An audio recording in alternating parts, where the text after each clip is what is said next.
Hello à tous, ici Claire Virose et bienvenue dans un nouvel épisode d'Oser la reconversion, le podcast dédié à la reconversion professionnelle à quelques stades qu'elle en soit. Je suis Claire Virose, ancienne avocate, j'ai tout plaqué pour réaliser mon rêve. Je reçois ici chaque lundi un nouvel invité qui a osé la reconversion. Bonne nouvelle, le podcast Oser la reconversion a maintenant une page Instagram. Retrouvez-nous sur @oser la reconversion et vous pouvez aussi suivre les actualités du podcast sur le groupe Facebook dédié aux auditeurs. Je vous mets le lien dans la description de l'épisode. Si vous aimez le podcast, abonnez-vous, ça encourage énormément le podcast et surtout laissez un petit commentaire sur Apple Podcast, ça nous aide énormément, merci. Aujourd'hui, j'accueille dans Oser la reconversion Florence Rouchy. Après une carrière de plus de 10 ans en banque, Florence est devenue artiste, créatrice de haute couture et a fondé Florence Rouchy Design. J'ai rencontré Florence à la Couture Week et j'ai travaillé avec elle en tant qu'influenceuse mode. Florence a grandi dans un milieu très privilégié à Paris avec des parents médecins. Très créative, Florence dessine depuis toute petite. Ayant les gènes de Van Gogh, comme elle le dit si bien, Florence utilise l'art comme moyen d'exprimer ses émotions. Mais la pression familiale la pousse à faire des études et se dirige vers une carrière en banque. Elle passera plus de 10 ans en banque. Avant de dire stop, Florence décide du jour au lendemain de partir étudier en Chine avec le master MBA à l'EFAP à Shanghai sans jamais avoir été en Chine avant. La Chine la révèle et Florence ose enfin être qui elle est au fond d'elle. À son retour, elle crée Florence Rouchy Design. Florence dessine elle-même les motifs naïfs, très colorés et les designs de sa marque. Florence Rouchy Design, ce sont des créations de haute couture, sur mesure ou non, des jupes, kimonos, carrés de soie, coussins en soie. Florence s'apprête à lancer Florence Rouchy Design également en Chine. Alors avec Florence, on a évoqué sa carrière en banque, la pression familiale, sa première marque Fiorenza Bijoux, comment l'art lui permet d'exprimer ses émotions, sa passion pour la Chine et les Chinois, et surtout de luxe humain, sa devise pour sa marque. Vous allez voir, Florence est très émouvante. Mais je vous en dis pas plus et laisse place à ma conversation avec Florence. Bonjour Florence, bienvenue dans Oser la reconversion, je suis ravie de t'accueillir. Bonjour Claire Rose, ravie aussi de partager ce beau moment. Alors, est-ce que tu peux nous dire quel est ton métier actuel ? Oui, mon métier actuellement, je suis artiste, designer dans le luxe et je prône en fait l'humain et l'émotion à travers des designs haute couture, que ce soit des vêtements ou des accessoires. Et en fait, tout ce que je fais, c'est à travers les émotions. Je trouve que pouvoir avoir la capacité de mettre des émotions artistiques et humaines sur un vêtement ou n'importe quel support est vraiment incroyable puisque ça fait de la personne qu'elle est un avec le vêtement ou l'accessoire. Alors, ta marque s'appelle Florence Rouchy Design, parce que tu t'appelles Florence Rouchy. J'ai mis du temps à le faire, à le mettre en place, clairement quoi. Alors, tu vas tout nous raconter, mais c'est vraiment la marque qui te ressemble. C'est une marque avec des vêtements hyper colorés. Moi, franchement, j'adore. C'est vraiment hyper vivant. C'est super sympa. Donc, je mettrai tous les liens pour les auditeurs s'ils veulent aller voir tes créations. Et ça avait absolument rien à voir avec ta première carrière qui était beaucoup plus austère. Est-ce que tu peux nous raconter ton parcours et ton premier métier ? Oui, tout à fait. Alors, j'ai travaillé donc pour BNP Paribas, un grand groupe. Alors, tout le monde dit un grand groupe, c'est génial, on entre dans la banque et tout, par le côté justement norme familiale. Et donc, je me suis pris au jeu de travailler comme j'ai commencé toute petite, comme une petite fourmi, en tant qu'assistante chez Média Télécom dans la partie corporate finance, banque d'investissement. J'ai suivi mon parcours dans la partie médias télécom, ça m'a beaucoup intéressé toute cette partie-là. Donc ta première carrière était beaucoup plus austère et ça avait absolument rien à voir. Alors quelles études tu avais fait, un peu quel était ton parcours ? Mon parcours a été assez atypique. Je me suis beaucoup cherchée et donc j'ai travaillé d'abord en banque. À côté, je dessinais beaucoup, je croquais beaucoup, je passais mon temps à faire beaucoup d'artistique. J'ai toujours fait ça depuis toute petite et j'ai eu la chance de vivre dans un environnement, on va dire, élégant et luxueux, dans le thème de la banque, bien entendu. Alors, très austère, vous me direz, j'avais rien à voir, j'étais pas du tout dans la norme. D'ailleurs, je pense que tout le monde l'a bien senti en banque. Voilà. Et après, j'ai eu la chance de faire beaucoup d'événements dans la communication événementielle, dans les missions transversales, donc la partie retail de la banque de BNP Paribas. Et là, j'ai eu la chance d'intégrer des événements incroyables, multiculturels. J'ai organisé un atelier notamment à Giverny, pour Van Gogh notamment. Tout ça a fait que ça m'a inspirée quand j'ai vu des grands patrons, se mettre à la création artistique en mode peinture, pointillisme, team building culturel. Je me dis waouh, même un boss comme ça de la banque peut le faire. Donc ça veut dire que toute personne peut le faire. Et donc ça permet de se créer un univers et de voir si on est vraiment fait pour ça ou pas. Et moi, j'ai percuté à ce moment-là que c'était vraiment fait pour moi. Et donc, tu t'étais dirigée dans la banque, c'était tes parents qui t'avaient poussé? Parce que tu parles de normes familiales, comment ça s'est passé? Bah, en fait, c'est très amusant, mais quand on vit dans un système, en fait, on fait partie de l'élite. L'artiste n'est pas forcément, entre guillemets, reconnu. Pourtant, j'en dois beaucoup, mais en fait, on dit souvent l'artiste ne gagne pas sa vie, etc., etc. Et cetera. Et du coup, moi, ça m'a toujours un peu chamboulée. Je me suis dit, ah bon? Puis plus j'avançais, plus je me dis, maintenant, avec la partie digitale, social media et tout, en fait, on arrive vraiment à se positionner. C'est pour ça que j'ai pris la décision de faire le concours CELSA en 2000, c'est 2015. J'avais fait une VAE, une VAP avant, un BTS que j'ai eu en 6 mois sur la com interne et externe d'ailleurs. Et donc, suite à ça, j'ai passé le concours CELSA, j'ai présenté ma marque à l'époque Fiorenza Bijoux, ça a marché, j'ai quand même gagné le concours, j'ai fait un an au CELSA, j'ai appris beaucoup. D'ailleurs, ce qui est très drôle, c'est que je me suis déjà dirigée dans le luxe à l'époque, parce qu'on avait fait beaucoup d'études digitales, communication dans le luxe. Et en même temps, après, bah, retour à la banque. J'étais pas du tout dans mon élément, je voyais tellement la différence, je me sentais tellement bien dans le luxe et l'univers communication. Et du coup, bah, j'ai pris la décision de faire un 360 degrés. Je suis partie en Chine, en fait, suite à pas mal de concours que j'avais passés, notamment au CELSA, à l'ISCOM. Donc, du coup, en banque, comment ça se passait? Donc, toi, tu étais plutôt artiste depuis toujours et t'arrives et du coup, comment ça se passe? Est-ce que tu essayes de dire, bon, voilà, c'est pas pour moi de... En fait, je me dis, j'essaie déjà de comprendre l'univers bancaire. Pour moi, c'était important parce que c'est un univers que je connaissais pas forcément, qui était pas forcément mon ADN. À partir de là, je me suis rendu compte que je me suis dirigée par des choses qui pouvaient attirer ma création. Par exemple, bah, chez Media Telecom, je me suis beaucoup intéressée à la presse, à tout ce qui était dans la presse, puisque j'avais quelqu'un dans mon équipe qui s'intéressait à ça, qui était un grand ponte des médias. Et après, dans l'émission transversale, c'était très amusant d'ailleurs, on avait des team building culturels et je faisais, en fait, on avait des déjeuners internes, équipe, et je faisais ce qu'on appelle des créations artistiques en mode déco sur toutes les thématiques de l'équipe. Donc chacun amenait sa contribution culturelle culinaire et moi j'apportais ma touche créative à tel point que mon manager de l'époque, que je ne sais très point aujourd'hui, mais qui est un peu mon goal manager, je sais pas s'il se reconnaîtra un jour, mais en fait il m'a dit, mais avec Florence, c'est toujours Noël, c'est toujours coloré. Et en fait, ce qui était incroyable, c'est que j'ai réussi même à changer même les cravates des messieurs dans mon équipe. Ils étaient tous austères, ils ont quand même réussi certains à mettre des cravates en couleur, notamment rose. C'était juste incroyable en fait. Ça a un peu déteint, on va dire. Donc, toi, ce qui est super intéressant, c'est que tu as réussi à, même dans un environnement qui paraît peut-être plus sérieux, à aller vers ce qui te plaît, en fait. T'arrivais à avoir un peu cet équilibre. Et du coup, comment ça s'est passé pour toi? T'arrivais à avoir un équilibre comme ça en ayant des missions un peu plus dans la com, un peu plus cette créativité? Bah en fait, j'ai découvert que j'avais, parce que tu sais, moi je suis partie, j'avais pas grand-chose en poche. On m'a drivé vers le commerce international qui avait rien à voir quand j'étais plus jeune. J'ai atterri en banque après, voilà, un parcours particulier où j'avais pas vraiment travaillé, on va dire. J'avais vraiment fait des activités autres. Et en fait, atterrir en banque pour moi était majestueux, mais en même temps, c'était perturbant, tu vois. Et en fait, ce qui m'a poussée en fait à aller vers cet univers, c'est tout ce côté luxe finance que j'aimais quand même bien les chiffres. J'aimais le côté artistique, j'aimais le côté événementiel.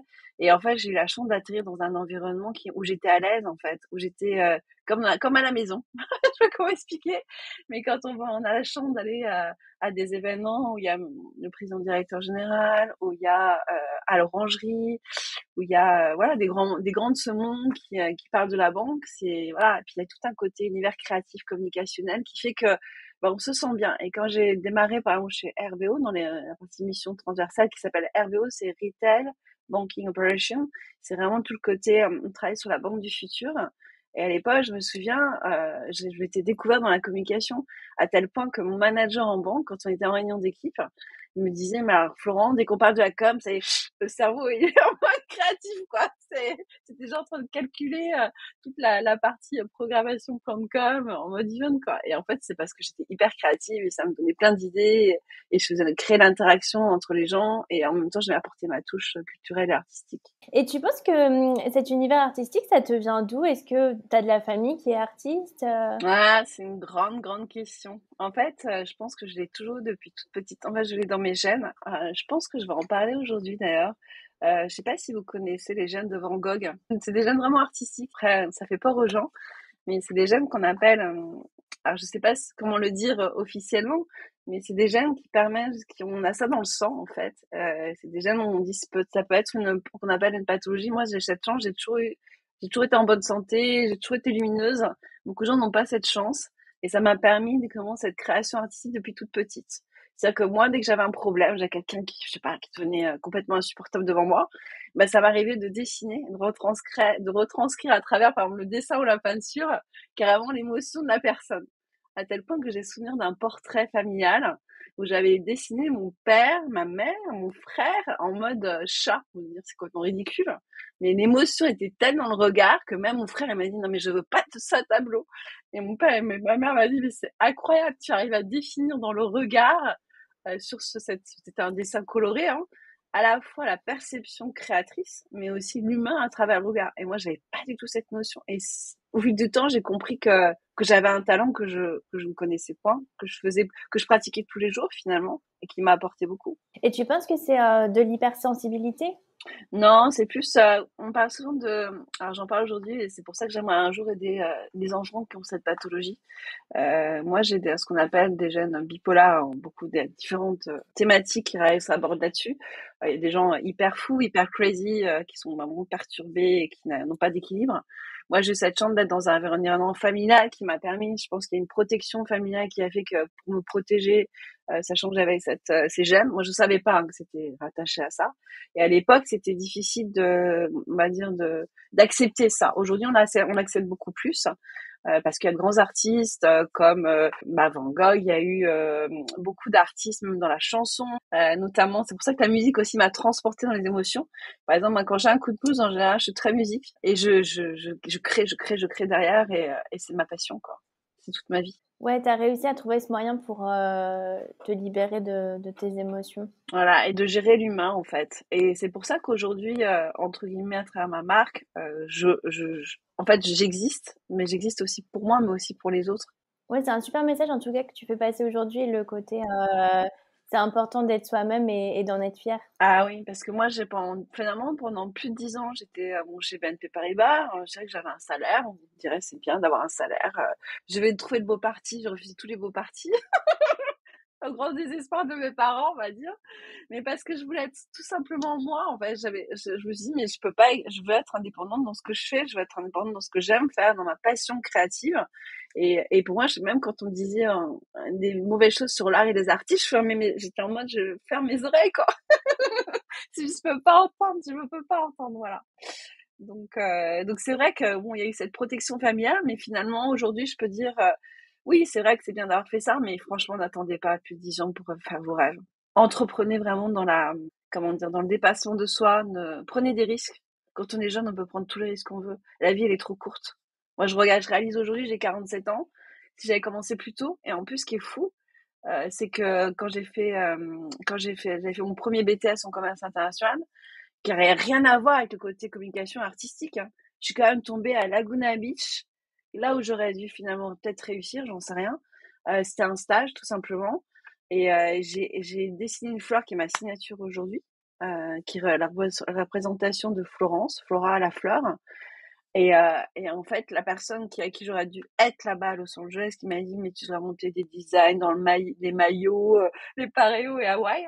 Et en fait, je me suis vite rendu compte que, en fait, ça a dû être le déclenchement à ce moment-là. Mais pareil, on m'avait dit, il faut faire des études, rentrer dans la norme française. En fait, je suis jamais rentrée dans la norme française. C'est impossible, mais impossible de chez impossible. J'ai toujours maîtrisé l'anglais depuis toute petite, donc moi, je comprenais pas pourquoi les gens parlaient pas anglais en France, d'ailleurs. Donc, les atouts étaient les langues et le côté artistique, j'avoue. Et comment ça se fait que tu avais réussi à partir en stage là-bas? Comment ça s'était fait? Alors, comme quoi les amis de la famille ont du sens, en fait, dans mon immeuble, là où j'habite, il y avait des Américains qui s'appelaient Janice et Basil Yaskos. Bon, ils sont plus de ce monde, mais je leur rends hommage, vraiment. Ils habitaient au 6e étage de l'immeuble. Et ces gens qui avaient une grande maison à Laguna Beach, enfin, je vous dis, une grande maison, une grande villa avec plage privée et tout. Ils avaient un chien incroyable qui s'appelait Lordy Champagne. Et cette femme, en fait, était dans l'événementiel haut de gamme et lui travaillait chez IBM, donc l'informatique et le côté événementiel et tout. Et grâce à eux, je suis partie là-bas, en fait. Je suis partie là-bas, j'ai atterri première fois en décembre, bien avant de faire mon stage là-bas. Et j'ai adoré ce village, il y avait plein de galeries d'art. Enfin bon, c'était un parcours incroyable.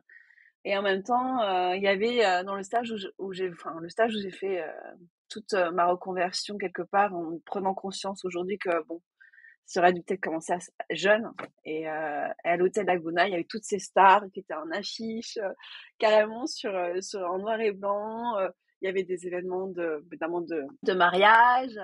Voilà, puis j'ai cette chance vraiment de découvrir cet univers un peu hollywoodien que je ne connaissais pas. Je connaissais juste un petit peu comme ça par le biais de Saint-Tropez, puisque mes parents avaient une maison à Saint-Tropez qui n'est plus aujourd'hui. Mais ça a été vraiment un univers incroyable en émotion. Et tu penses que je l'ai pas fait à ce moment-là parce que tu voulais pas aller à l'encontre de tes parents?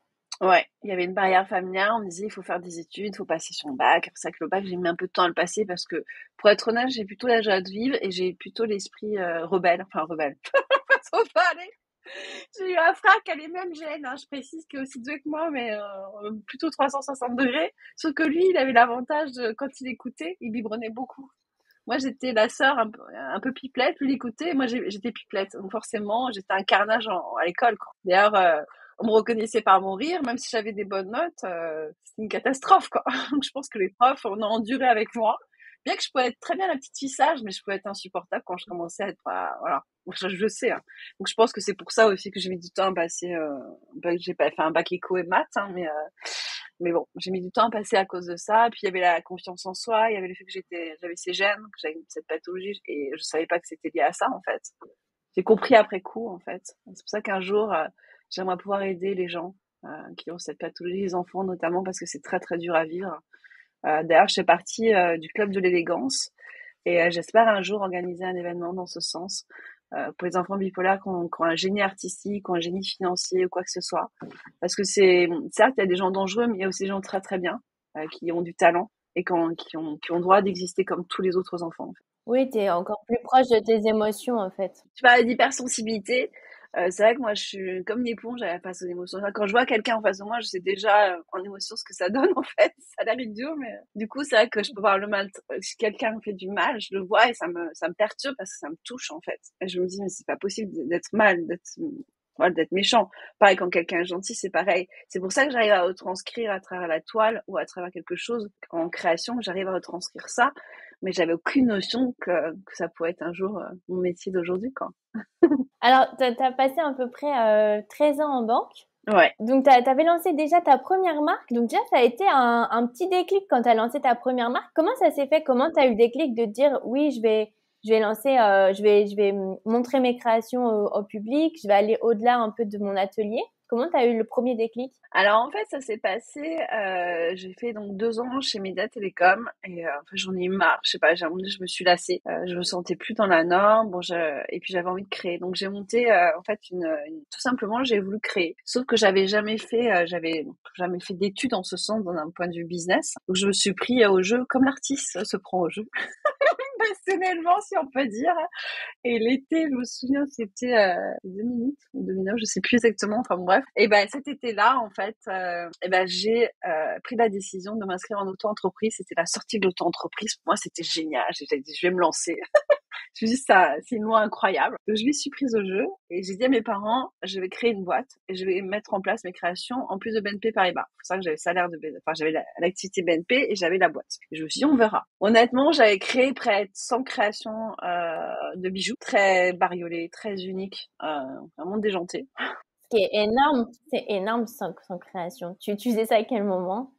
Ah, la nuit, le soir, je m'éclatais en fait. C'était un vrai bonheur. Enfin, je sais pas, et tout le monde me disait, mais attends, mais c'est un truc de dingue que tu crées. À chaque fois que je les mettais au bureau, tout le monde me disait, mais c'est ouf. Et je dis, mais en fait, j'adore ce que je fais, quoi.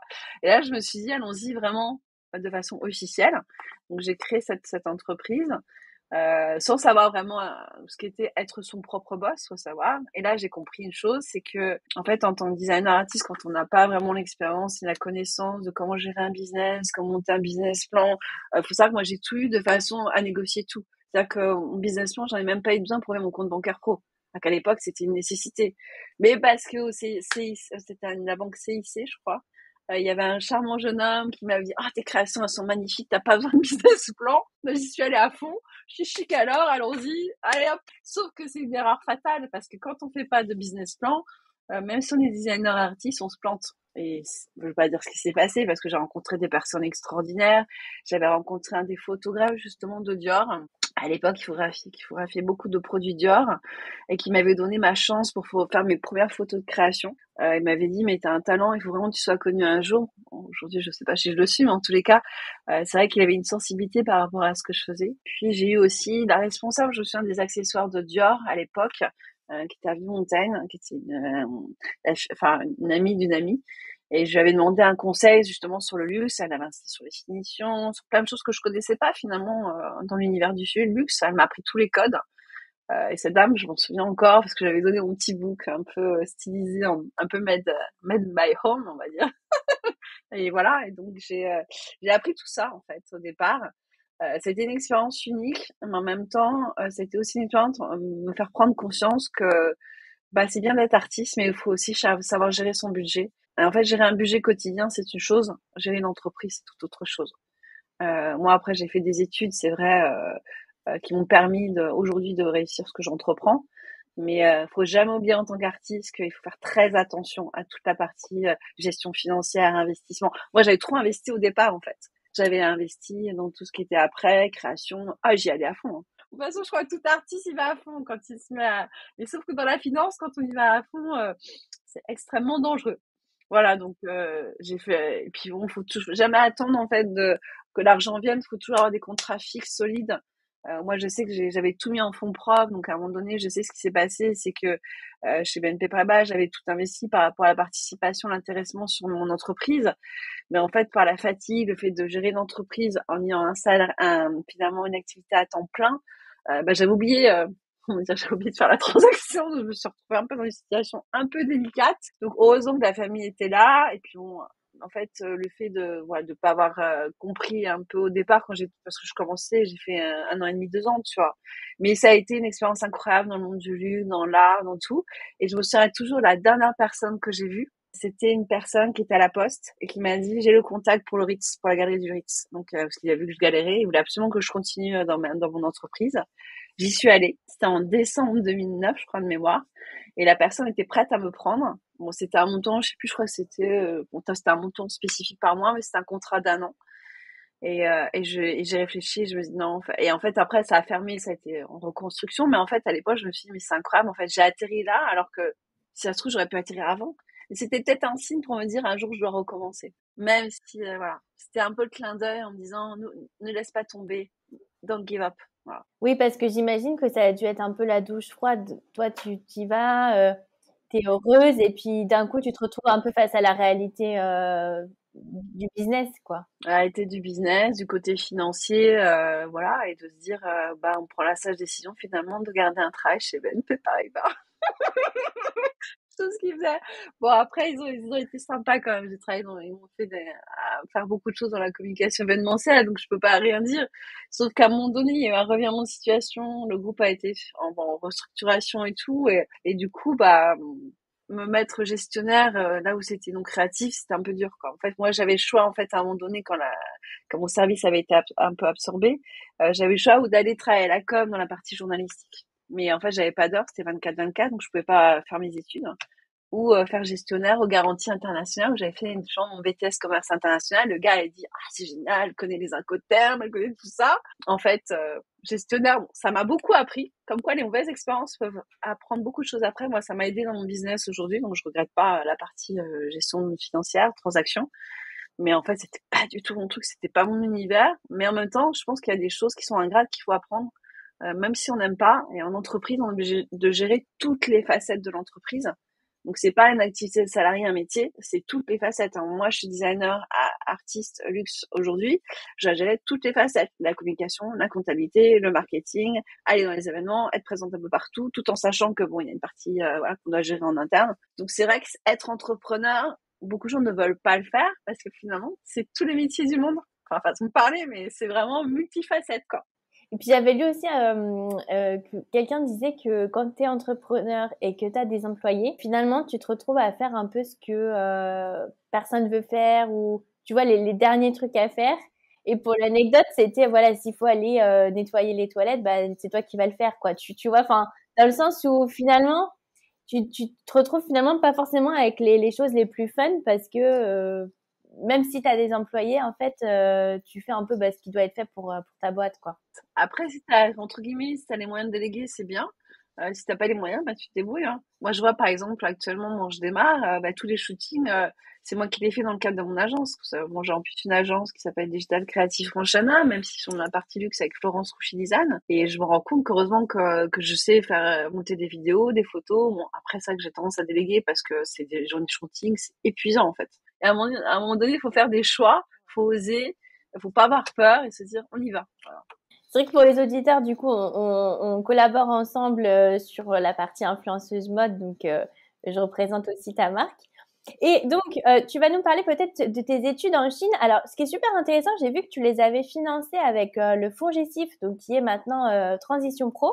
Alors, c'est super intéressant parce qu'on a eu un épisode avec Transition Pro Nouvelle-Aquitaine. Alors, est-ce que peut-être tu peux raconter aux auditeurs comment tu as fait, à quel point tu as dû quand même investir de l'argent perso, puis comment ça s'est Bah, fait? en fait, le fonds GESIF, moi, en fait, par le biais de BNP Paribas, donc j'étais salariée, donc déjà le 16A, j'ai eu un CIF non rémunéré, donc entre guillemets, j'ai eu la chance d'avoir le décès de ma marraine qui a permis le financement. Je savais pas du tout que j'allais avoir une cagnotte derrière, entre guillemets. Et par contre, la Chine, ça a été très compliqué.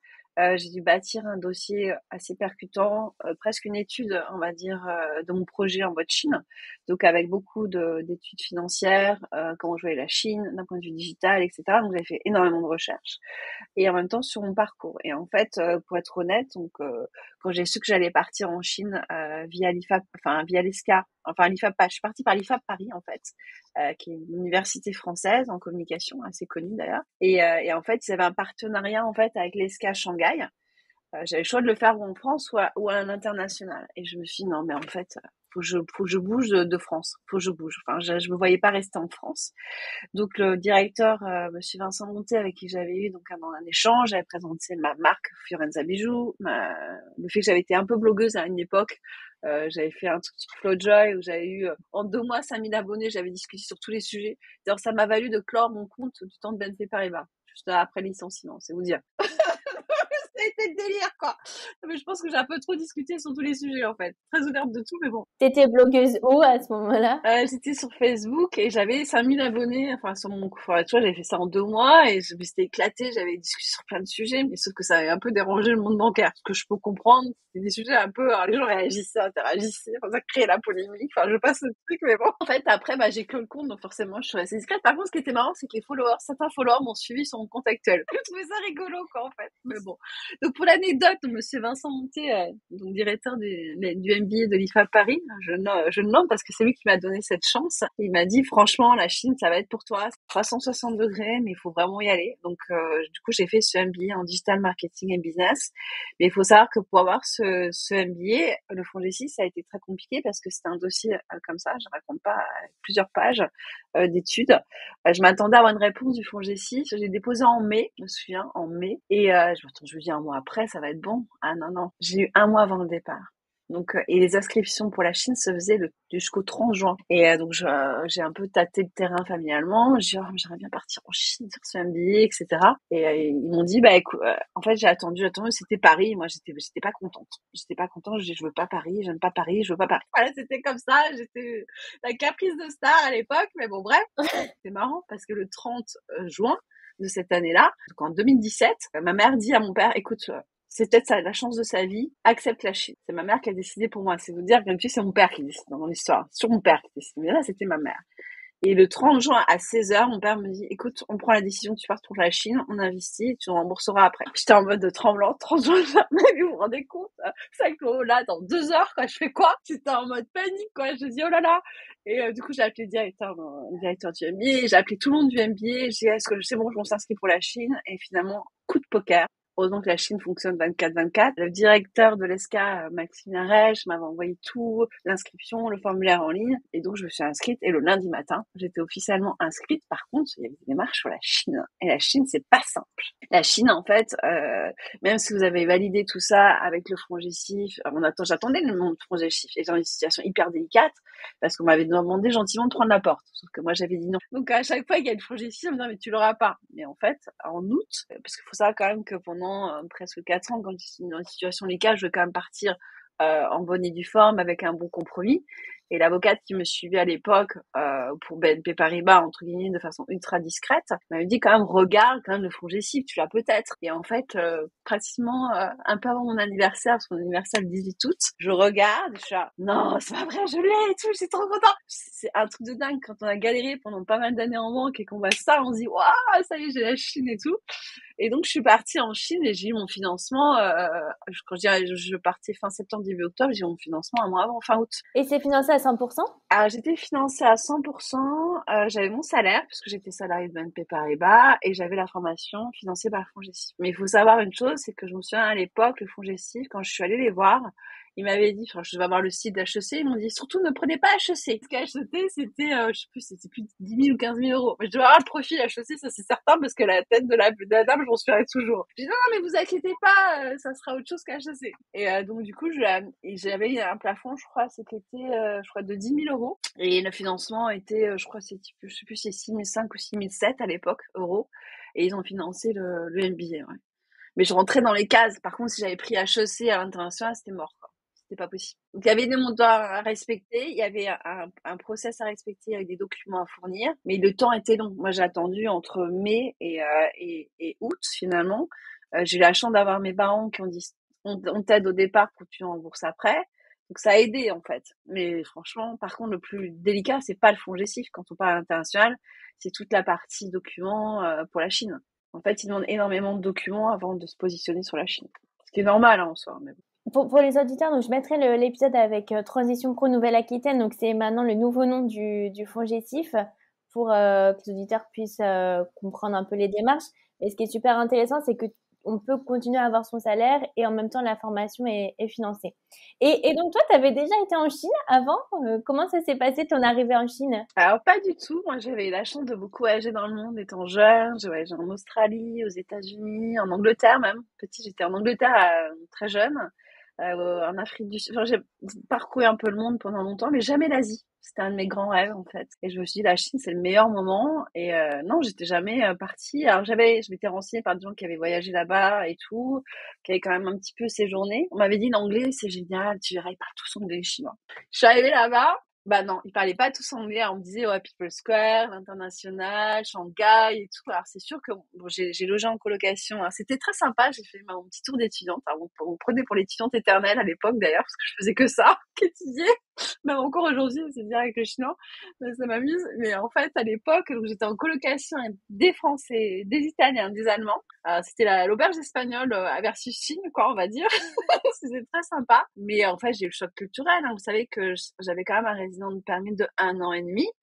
Je suis arrivée, rien que trouver la SIM card, mais c'était rock'n'roll, quoi. J'ai fait tout People Square avec tous les Chinois, j'étais en mode parler, j'ai dessiné. Alors là, créatif était revenu là-dessus. J'ai dessiné pour me faire comprendre, j'étais avec les mains comme les Italiens. Et finalement, je suis tombée dans d'une famille d'Italiens qui m'a donné la chance, entre guillemets, d'aller voir le boui-boui pour la carte SIM. Donc, j'ai eu mon résident de permis.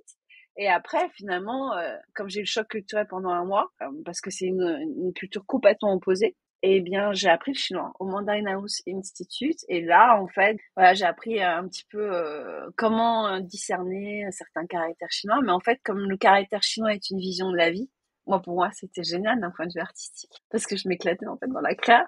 Chaque caractère, je les mettais en mode dessin, peinture colorée, tout. Enfin, je m'éclatais. Donc, je faisais ça avant quand j'étudiais au Mandarin House, c'était ça. Et à un moment donné, j'ai une amie chinoise, donc je peux dire le prénom aujourd'hui, qui s'appelle Octavia.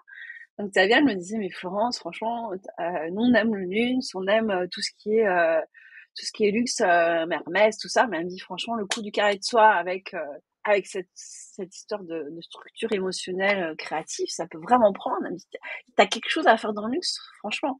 Et donc ça a cogité pendant 1 an et demi. Alors, faut savoir que j'ai pris encore un autre biais. Pas pris la banque, j'ai pris les robots parce que j'étais comme une enfant aux événements de la French Tech à Shanghai. J'ai fait les Crunch Tech avec les pitchs des start-upers. J'ai fait le CES de Shanghai. Donc, je vais absolument avoir mon stage dans la robotique. J'étais la première de mon MBA d'ailleurs à avoir le stage dans la robotique, c'est vous dire.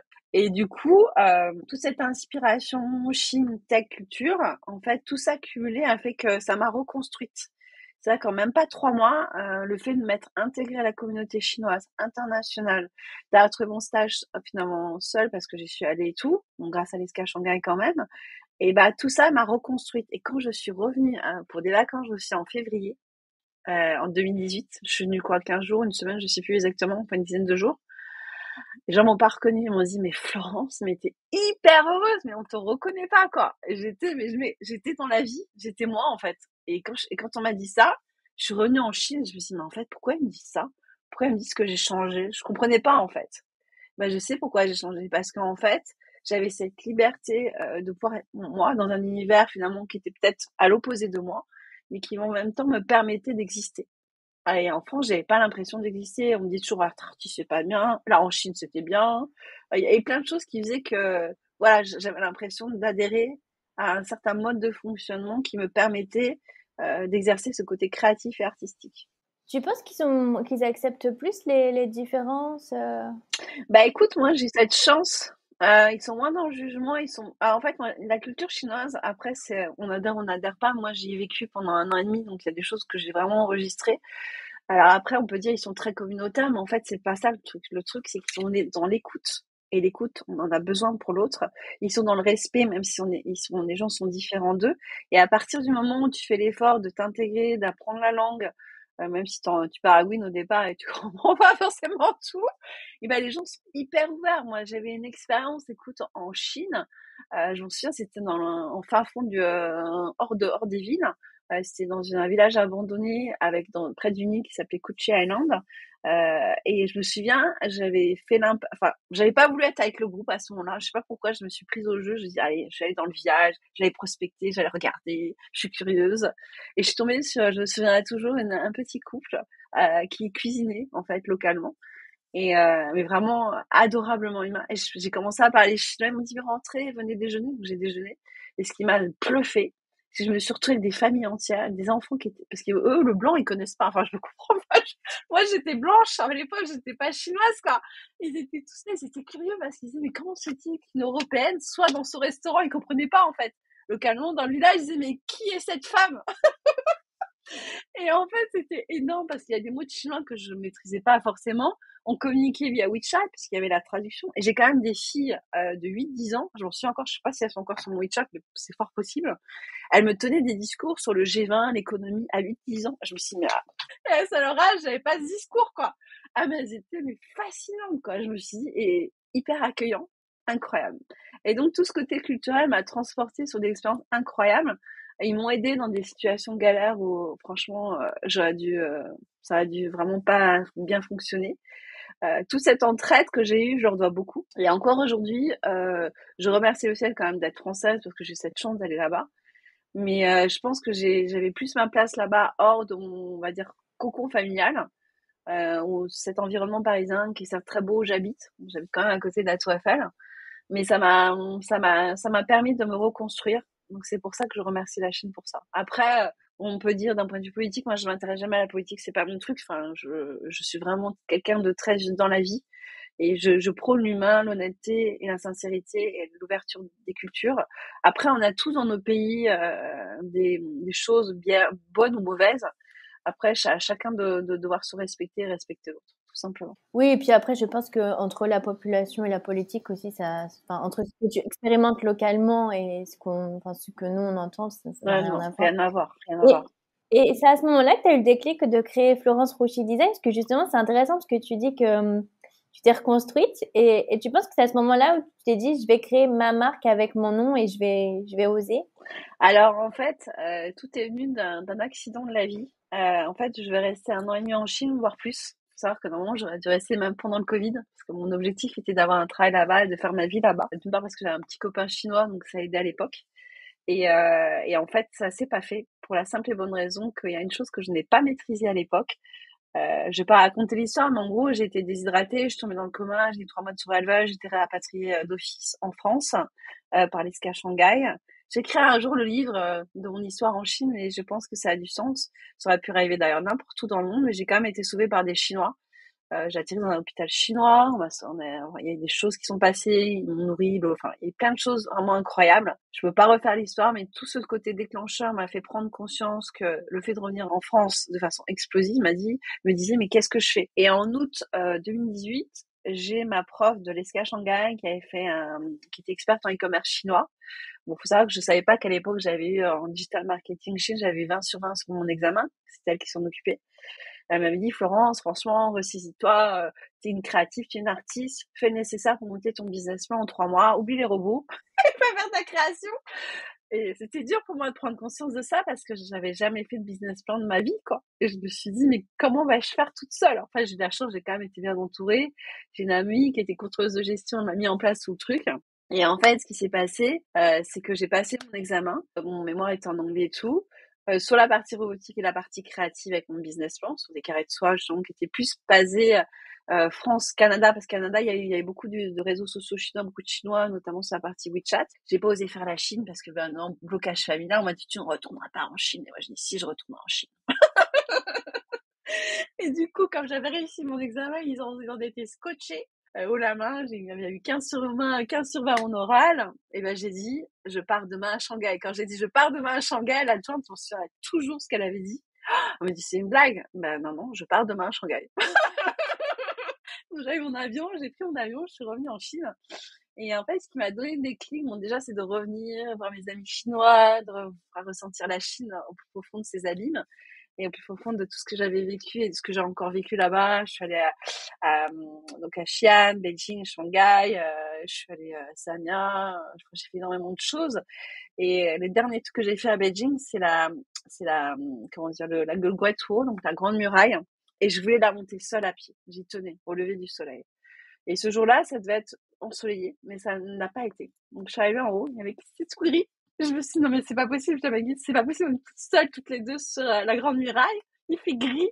Je ne me dis pas qu'on a monté ces étages, tous ces escaliers jusqu'à la Grande Muraille pour voir juste le gris, quoi. C'est magnifique, certes, mais il manquait le soleil, quoi. Et elle m'a dit, il faut que tu fasses un vœu. Et j'ai dit, ok, je fais un vœu. Aujourd'hui, je peux le dire, le vœu, parce qu'il est en train de se réaliser. J'avais fait un vœu tout simplement. Je lui ai dit, je veux exister en tant qu'artiste. Prenez l'humain, aidez les autres, parce que ça a été toujours dans ma culture. J'ai des parents médecins, j'ai toujours dans la générosité humaine. Aider les autres si je peux à travers ma création artistique. Et si je dois revenir en Chine, à Shanghai, notamment à Beijing, sur la Grande Muraille, il faut absolument que j'y revienne avec le succès en poche et une contribution au monde d'un point de vue artistique et humain. Et aujourd'hui, ce qu'on appelle le luxe humain dans le cadre de Florence Sushi Design, c'est vraiment ça en fait. Après, on verra comment ça se passe, je ne sais pas où je vais. Je suis le mouvement de la vie. Ouais, c'est une super belle histoire. En tout cas, merci de partager tout ça avec nous. Et alors, comment ça s'est passé après le lancement de ta marque? Par quoi tu as commencé? J'imagine que tu avais beaucoup de dessins déjà. J'avais toujours dessiné, faut savoir que j'avais toujours été une créative depuis toute petite. Même, juste pour te dire, quand c'était l'été dernier, j'ai retrouvé une petite robe en papier que j'avais faite à l'époque. J'ai toujours mes dessins, moi. J'ai gardé tous mes dessins et toutes mes peintures et toutes mes créations, mosaïques, peintures et autres.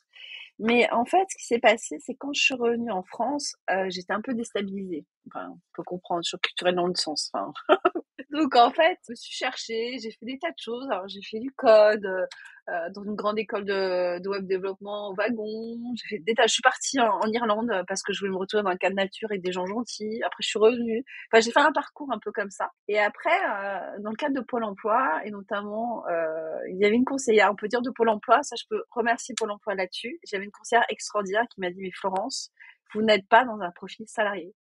Donc j'ai fait le test au CCI de Paris là, avec Êtes-vous entrepreneur? J'étais à 98%. J'avais le profil entrepreneur et je me suis dit, c'est un truc de dingue en fait.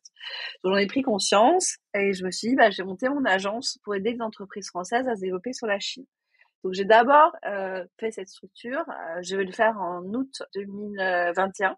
Et je l'ai fait plus tôt, tout simplement parce que là, je me suis retrouvée dans une situation où j'aimais tellement la Chine que j'avais besoin d'exister à travers ça. Donc je me suis dit, l'agence est un des meilleurs moyens. Donc j'ai lu le livre de Raffarin, Le paradoxe chinois. J'ai essayé d'être en contact avec celui qui était en relation, qui était Monsieur Harold Parizeau, qui fait partie du Chinese Business Club et qui est le président du Chinese Business Club. D'ailleurs, qui m'a ouvert les portes de son club pendant 1 an. C'est vrai qu'au départ, j'étais pour l'agence. J'avoue, j'étais vraiment dedans, mais en même temps, je me sentais pas pas moi. Je me sentais pas créative. Enfin, j'étais pas bien. Donc, entre-temps, j'ai créé plusieurs marques. J'étais notamment, avant de lancer ma dernière marque, qui était Bamboo Joy. J'ai fait Florenza Bijoux, j'ai fait Flow Joy. Enfin, je suis passée par plein de thématiques comme ça, sur la joie, l'humain finalement. Et Bamboo Joy, j'ai fait une marque test de juillet 2021 à juin 2022, tout en essayant de tester le marché à travers le monde du luxe et des affaires, à travers le Chinese Business Lab, pour un peu analyser tout ce qui se passait. Et j'ai un peu laissé tomber l'agence, j'ai mis un peu l'agence de côté, je reconnais. Et à partir de ce moment-là, quand j'ai vu que mon Bamboo Joy a été pris dans l'industrie du luxe en Italie, là, je me suis dit, ouh là là, on avait pris l'avocat. Je dis, oh, c'est pas possible. Et tout de suite, j'ai eu un froid. L'avocate me dit, ah, c'est pas du tout, j'avais du mal avec ça. Elle me met un froid, elle me dit, vous allez nous mettre à travers combien de noms derrière, combien d'émotions derrière. Existez à travers vous. N'existez pas à travers des noms et des marques et des ressentis. Vous n'êtes pas les autres, vous êtes vous. Et elle avait raison, en fait. Et suite à ça, donc j'ai carrément, j'ai monté, en fait, ma marque, mais sous mon identité, la vraie, pour dire au monde, bah écoutez, moi j'ai mis du temps à exister, bah vous essayez d'exister le plus tôt possible comme vous pouvez. Parce qu'en fait, quand on n'existe pas à travers ce qu'on est, je pense tout est contre nature, et on est chamboulé par comme des océans en fait, on est comme un poisson dans l'eau et on ne sait pas où on va. Et plus on est concentré sur ce qu'on est, plus en fait on réalise les plus belles choses de sa vie, clairement quoi. Et depuis, j'avoue, des choses incroyables sont arrivées. Je m'y attendais pas du tout. J'ai démarré en fait le projet de la marque, c'est quoi, en juin 2022.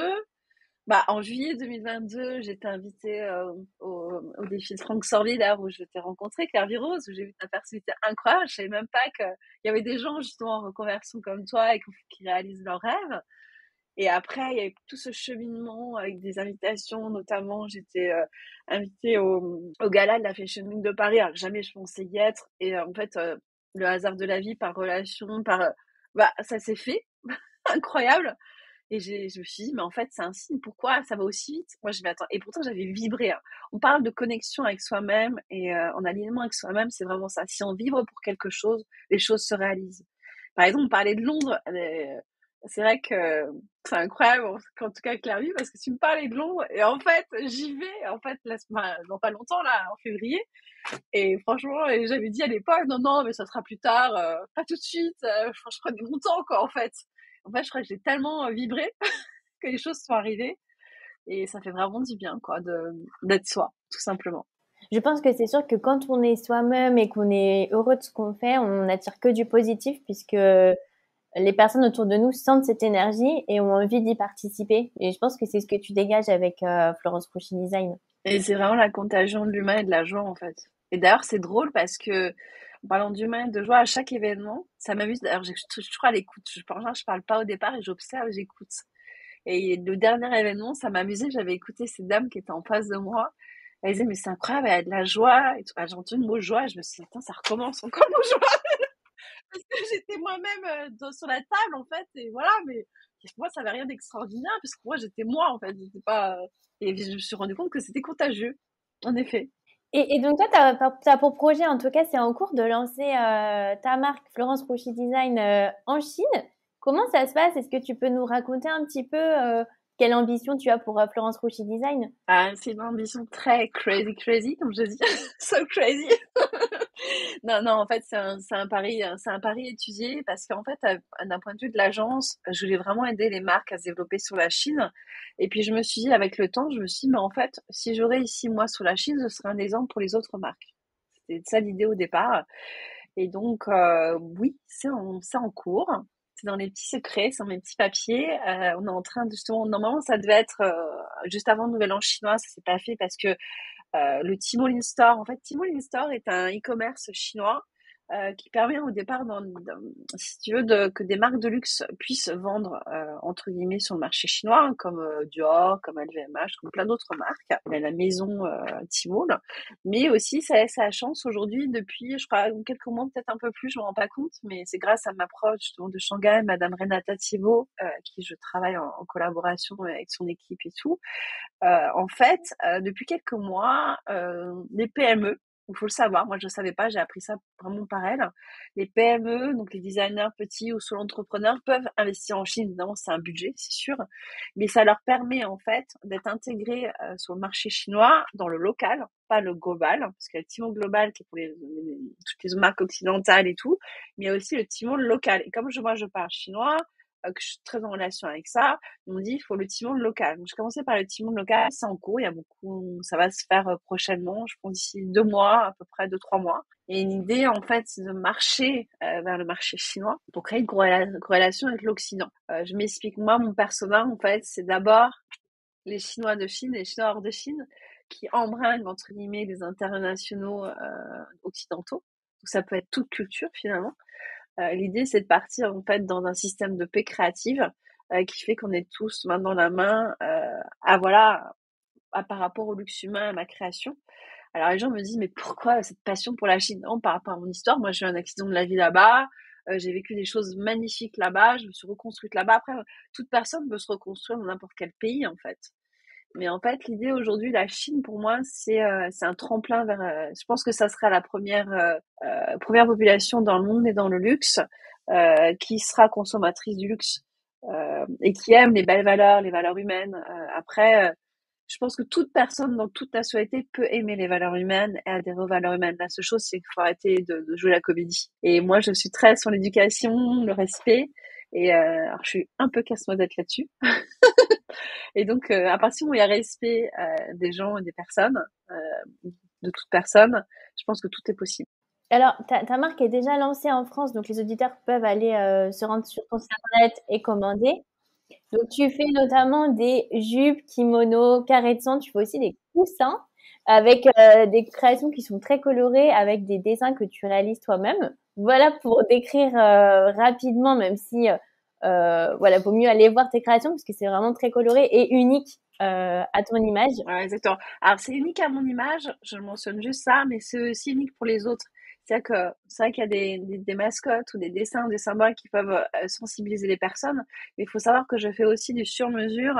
Alors, si des personnes sont intéressées par le sur-mesure, il y a aussi le Linktree que je donnerai. C'est très intéressant de pouvoir créer sa propre garde-robe ou sa propre déco. Alors, j'ai commencé par les coussins parce que je trouve que c'est un bijou dans un univers de déco. Après, à voir. Voilà. Et alors, tu parles souvent de luxe humain. En tout cas, c'est ce que tu prônes. Est-ce que tu peux nous raconter ce que c'est pour toi? Alors pour moi, le luxe humain, c'est relatif à mon histoire. C'est pour ça qu'aujourd'hui d'ailleurs je fais beaucoup de lives sur Instagram parce que la Chine m'a demandé et Dubaï avec qui je travaille, les deux équipes avec qui je travaille là-bas, m'ont demandé de me faire connaître en tant que par rapport à mon histoire. Donc pourquoi ce luxe humain? Déjà parce que j'ai vécu entre deux mondes, ça c'est le premier point. Le monde de ceux qui fait partie un peu de l'élite de la haute française. Enfin, je me comprends. Enfin, je sais pas. J'ai vécu dans le luxe et l'élégance. J'ai eu la chance d'être, pas dire pourri gâtée, parce que c'est vrai que j'ai eu cette chance de pas avoir de problèmes, de galères de toute ma jeunesse jusqu'à aujourd'hui. Il y a certaines choses. Bon, aujourd'hui, je m'en fais un peu plus parce que évidemment, il y a des choses qui sont impactées derrière. Mais j'ai eu cette chance, mais en même temps, j'ai toujours trouvé mon travail toute seule. J'ai toujours fait tout toute seule en fait. Et j'ai toujours gardé des gens simples avec moi, qui ont cru en moi et pour ce que j'étais, pas pour ce que j'avais. J'ai toujours apprécié les gens qui disaient on t'aime pour toi et pas pour ce que tu as. Et ça, c'était vraiment appréciable. Mais en même temps, j'étais toujours entre deux mondes. J'étais entre ce monde de gens qui vraiment étaient vraiment dans la vie et ce monde de gens qui finalement avaient certaines facilités parce qu'ils faisaient partie d'un certain standing. Et je me dis, mais en fait, c'est fou. Et d'un côté, on me dit, oui, ces gens-là, je comprends pas, tu pourrais être avec eux, ils pourraient t'apporter quelque chose. Et en même temps, je dis, mais non, parce qu'en fait, j'ai pas fait d'études, je suis pas comme ci, je suis pas comme ça, je suis pas dans la finance, je me comprends. Et à un moment donné, les autres me disent la même chose, mais pourquoi tu fréquentes des gens qui sont les pieds sur terre? Bah, je fais quoi là? Je veux pas dire que je suis jambon dans le sandwich, mais c'est un peu ça. Donc ça a fait travailler tout ça, et en même temps, donc cette définition du luxe part de ce storytelling, donc le fait que je suis entre deux mondes, et en fait, je suis un peu solitaire dans mon univers, ce qui est un peu vrai, un peu dans ma bulle, d'où cette partie créative et artistique. Et en même temps, en analysant pendant un an, en fait, en revenant dans ce milieu, à travers le Chinese Business Club, j'ai fait une analyse, et à un moment donné, je me suis dit, mais en fait, non, en fait, j'ai fait une analyse du luxe, du digital, et quand j'ai vu qu'en fait, à travers le digital, on collectait les émotions, la data, tout ça, je me suis dit, mais en fait, je vais aller à contre-courant. En fait, le luxe, c'est pas l'artifice. Le luxe, c'est l'humain. Et l'humain fait qu'on existe. Et là, j'ai une prise de conscience à un moment donné, c'était en plein milieu d'année l'année dernière, et je me suis dit, mais en fait, c'est ça. Le luxe humain, c'est vraiment cette conception, en fait, d'être soi à travers ce qu'on est et ce qu'on porte. C'est pas le fait d'avoir, c'est le fait d'être soi. Et l'humain étant tellement un luxe, on peut tout faire. On peut faire ça dans l'art, on peut faire ça. Moi, j'ai des projets un peu fous, hein. Pas seulement sur l'international et sur un secteur spécifique comme la haute couture. Mon grand rêve, sinon, ça serait de devenir influenceuse dans le luxe humain. Alors, ça paraît complètement crazy. Dans toutes les langues, anglais, chinois, pourquoi pas dans d'autres, je sais pas, peut-être russe, j'en sais rien, mais bon. Enfin, j'apprenne le russe, mais bon, ce serait une langue à mon échiquier, on va dire. Donc, en fait, le luxe humain apporte quelque chose dans la création artistique, puisque c'est mon histoire, mais c'est aussi l'histoire des autres. On est tous des êtres humains uniques et chacun a une pièce à mettre à l'étrier. Et c'est vrai qu'on avait échangé aussi sur le sujet et ce que je trouvais intéressant, c'est que tu disais, et c'est un sentiment qui est partagé, c'est que parfois on est voilà, dans des milieux qui sont très luxueux sur le papier et finalement on n'a pas de chaleur humaine et c'est très vide au niveau des émotions et de l'humain. Très gardé, très froid. Et donc toi justement, tu as à cœur d'avoir les deux, d'avoir du luxe qui est humain, comme par exemple on va aller dans une boutique de luxe et on va se sentir accueilli, peu importe à quoi on ressemble. C'est très, très important ça, parce qu'en fait, d'ailleurs, c'est une anecdote que je peux raconter par rapport à ça. Il y avait en fait une amie d'amis qui a beaucoup l'a acheté, qui était comme une grande fortune, mais qui était en mode pas forcément marque d'un point de vue tenue. Je crois qu'elle voulait acheter pour sa petite fille ou son petit-fils, enfin bref, pour quelqu'un de sa famille. Elle est rentrée dans ce magasin de marque de luxe. Et en fait, la cliente l'a dévisagée, on va dire, sur ce qu'elle portait. Elle était certainement pas avec des marques, parce que c'était en mode cool, freestyle à Saint-Tropez. Et je me comprends. Et en fait, la vendeuse a été ultra désagréable jusqu'à la fin. Et pourtant, elle a fini par acheter 3 produits. Et elle lui a dit à la fin, j'espère que vous avez compris qui je suis. Et en fait, elle a pas percuté tout de suite. Elle n'avait pas percuté tout de suite. Sauf qu'après, elle s'est dit, mais c'est incroyable. Et on avait parlé à tous les gens qu'elle connaissait autour d'elle en disant, mais c'est quand même un truc de dingue. Et là, je me suis dit, mais en fait, cette histoire, elle est pas anodine. Il y a beaucoup de gens, finalement, qui rentrent dans des boutiques de luxe, hein. Moi, j'en ai fait l'expérience. Avant de partir, c'est marrant, en Chine, j'étais rentrée chez Elie Saab. Je voulais faire mon stage chez Elie Saab si je devais revenir en France. Alors, je dis Elie Saab, moi c'était the designer pour moi. Enfin, et donc, avec tous ces perles, c'est magnifique. Ce qui fait que c'est comme GoPay en Chine, c'est pareil. Et, euh, et donc, du coup, j'ai eu cette expérience. La personne, j'étais arrivée volontairement en jean basket. J'avais fait volontairement le même scénario en me disant, je vais me voir, moi, par rapport à ma propre expérience, que ça donne. Et j'avais volontairement pas mis de marque. Et la jeune femme, ultra désirable, puis entre temps, j'ai dit, est-ce que je pourrais avoir le nom de la directrice, la carte de visite? Elle est emmerdée. Et il y avait le gars à l'entrée qui était le bodyguard, il se marrait, parce que je sais pas où il se marrait, mais en tout cas, je vais le faire rire. Et finalement, elle a dit, bon, d'accord, bon, je vous donne la carte. Elle était mécontente, finalement, de donner la carte. Mais je me suis dit, en fait, c'est un truc de dingue, parce que c'est la même expérience que la dame que j'ai connue à Saint-Tropez, quoi. Je me suis dit, c'est fou, quoi. Et donc, bon, ça, il y a beaucoup de choses qui ont évolué. Là, par exemple, j'étais allée récemment chez LVMH à Saint-Tropez. Maintenant, c'est vraiment dans le circuit, l'humain est dans le circuit. Mais il y a il y a encore des marques où ça n'est pas encore tout à fait ça. Est-ce que c'était parce que c'est Saint-Tropez? Moi, voilà, il y a plein de boutiques où je pense que ça a changé, fort heureusement. Je pense qu'ils ont conscience que l'humain est une vraie valeur. Mais il faut que ça soit poussé très loin. Je pense que c'est important de plus cibler l'humain parce que finalement, une personne, c'est peut-être son rêve d'acheter tel ou tel produit de marque de luxe, mais c'est aussi son rêve de s'identifier à cette marque et s'il n'y a pas d'humain, ça va être compliqué, quoi. Ouais, c'est vrai. Ça peut être une désillusion aussi. Ouais, complètement. Et alors, donc toi, tu networks beaucoup, tu as beaucoup de contacts, de relations.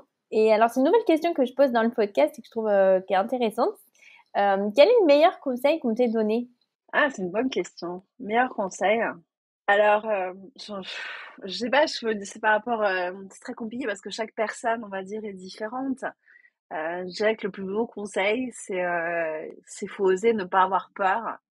Moi, je sais que les peurs, elles viennent souvent de normes qu'on a toute sa vie. En fait, enfant, moi, j'ai dû faire un grand travail sur moi. Alors, je suis jamais allée voir les psychologues, au grand désespoir de mes parents et de mon frère. Je me suis construite à travers les autres. Alors, c'est un bien ou un mal, mais chacun sa méthode, on va dire. Mais je dirais donner pas peur, en fait. Faut pas avoir peur de se dire, bah, même si votre cercle amical ou familial dit ci ou ça, Non, raisonnez par rapport à vous et ce que vous êtes et ce que vous ressentez. En fait, ce qui est important, c'est de ressentir intérieurement ce qu'on a. C'est pour ça que d'ailleurs, c'est marrant, ça m'amuse, c'est pour ça que des coachs business existent. Parce que justement, si vous n'êtes pas en alignement avec ce que vous êtes et votre histoire, vous ne pouvez pas réussir. Je pense que là-dessus, c'est très clair. Moi, je suis allée sur plein de réseaux, plein de créneaux. J'ai rencontré des gens extraordinaires de tous bords. Mais je me suis rendu compte que quand on n'est pas soi-même et qu'on a peur, on n'ose pas. Si je donne un exemple, ça m'amuse maintenant, mais en fait, avec le recul, je me dis c'est peut-être idiot de pas l'avoir fait. Dans le cadre du Chinese Business Club, en fait, il y avait Alexandra Lamy qui venait avec Miss France. Moi, j'étais fascinée par Miss France, allez savoir pourquoi, mais j'étais fascinée par Miss France. Mais bon, bref, je suis plus allée faire mon petit selfie avec Miss France sur mon Insta Alexandra Lamy. Et Alexandra Lamy, je pouvais lui donner, c'est vrai à l'époque, un carré de soie. Et je sais pas, j'étais pas encore bien dans ma tête par rapport à mon alignement et mon histoire aussi qui a fait que bon, il y a des choses que j'ai pas faites. Et donc j'ai refusé. T'as pas osé? J'ai pas osé, j'ai eu peur en fait. J'ai cette peur en fait grandissante qui est montée en moi en me disant mais non, mais par rapport à mon histoire, l'histoire familiale et tout, est-ce que je peux le faire? Et en fait, je me sentais pas prête. Et suite à ça, donc c'est un vrai travail de soi, hein, vraiment l'entrepreneuriat, c'est être soi à travers son business, c'est ce qu'on fait en fait. Et même là récemment, j'ai rencontré quelqu'un, j'en dis pas plus pour l'instant parce que les choses sont un peu sur les rails. Mais pareil, c'est difficile de passer le pas dans quelque chose auquel finalement il peut y avoir un chamboulement dans son histoire. Mais il faut oser, il faut y aller, il faut pas avoir peur. Moi, je sais que je suis du genre un peu casse-cou à foncer. On me dit toujours, mais t'es hyper ouverte et tout. Mais il y a des choses auxquelles j'ose pas. On me dit, mais comment ça se fait que tu fonces pas? D'habitude, tu fonces toujours. Bah non, faut foncer. Faut analyser. Je pense qu'il faut avoir la sagesse d'analyser. Moi, j'étais trop fonceuse. Faut analyser, voir se peser le pour et le contre, faire une sorte de bilan par rapport à ce qui est bien, pas bien.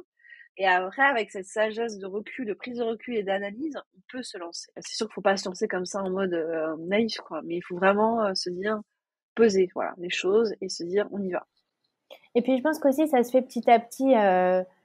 Faut pas se dire, par exemple, je vais faire le carré de soie parfait et ensuite je vais le donner. Tu vois, faut commencer à le donner. Rien n'est parfait au départ.